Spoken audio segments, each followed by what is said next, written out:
Ladies and gentlemen, it is a fine Christmas Eve, at least where I am. Maybe it's Christmas Day for some of you. Maybe it's not even Christmas Eve, although that doesn't seem time possible. But that doesn't matter, because I'm here to continue my nominations for my personal game of the year. The next one I'd like to add to the list is Mass Effect 3. Now, I talked about this game a lot earlier in the year because it was probably the biggest AAA title to be released in that time of the year. I genuinely don't know a bigger game that was released earlier in that year, which is kind of effective for a company to release a big title, with a big budget, and a big expectation in that time of the year. But this isn't about budgeting, this is about, or marketing, I should say, this is about the quality of the game.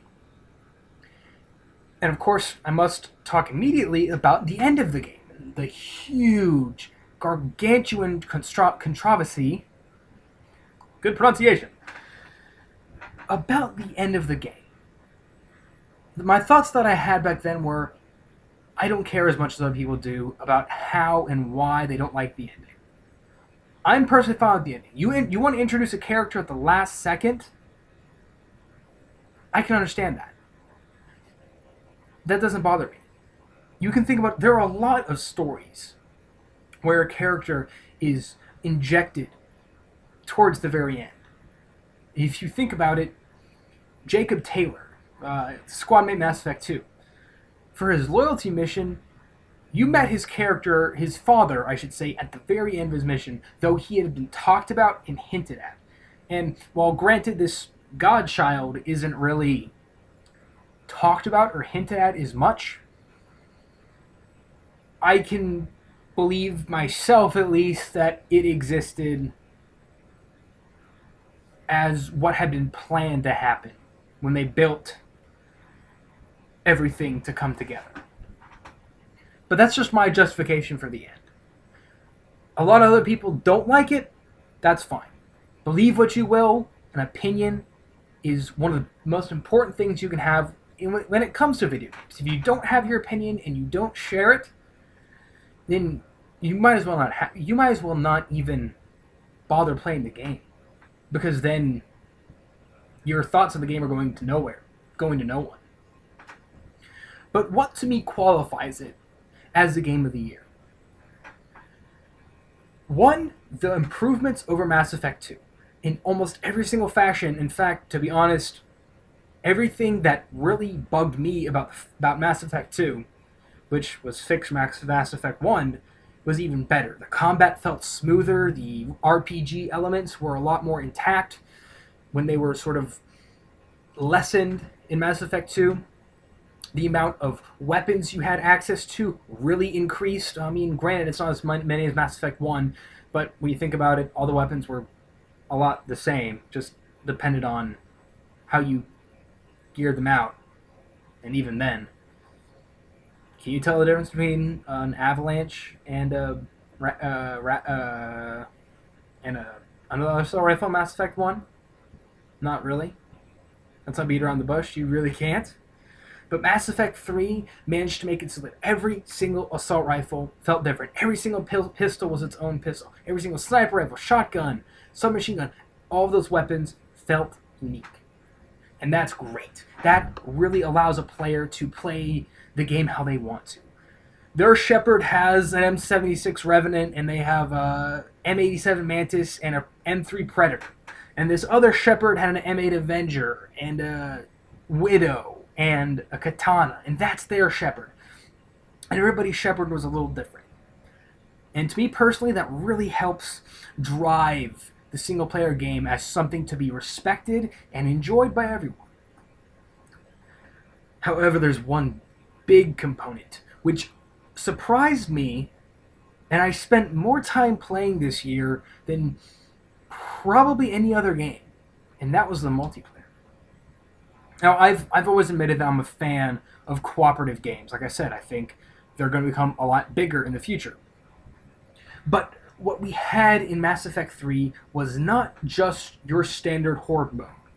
It was horde mode, but with objectives thrown in there. And you have no idea just the pinnacle or the the way a game will change when you say, okay, not only do you have to kill these dudes this wave, but you also have to escort this little drone from here to the exit. And if only one dude's doing it, it's going to take a long time. That creates such a unique team dynamic that a lot of other cooperative games just don't have. And even though it might seem a little just, throw it in there, they've continued to support that mode. So far, 3 packs have come out for the game. And each one got bigger and better. The first one was just 2 maps, a row of aliens, and a couple weapons. The next one, another couple maps, another couple people, and more weapons. The next one, more people, more weapons, more maps. But the fourth one, they added like late September.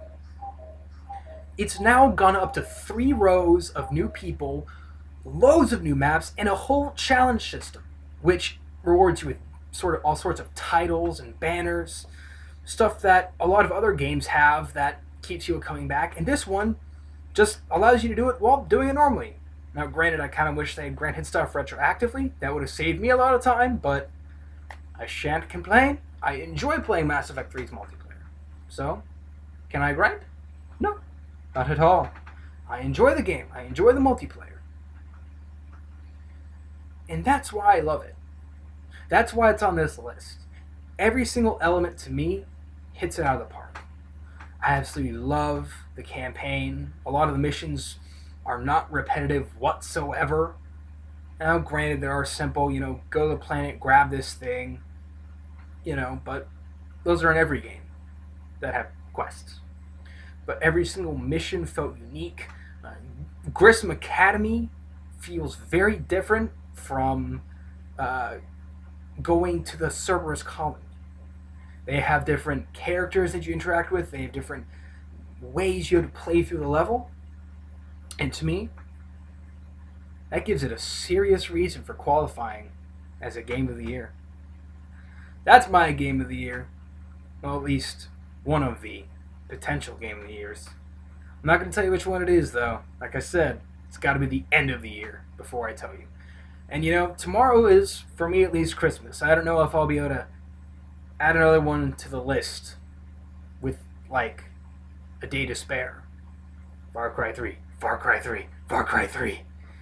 But that is all the time I have today, ladies and gentlemen. If you celebrate Christmas, I wish you the merriest of ones. If you celebrate, congratulations.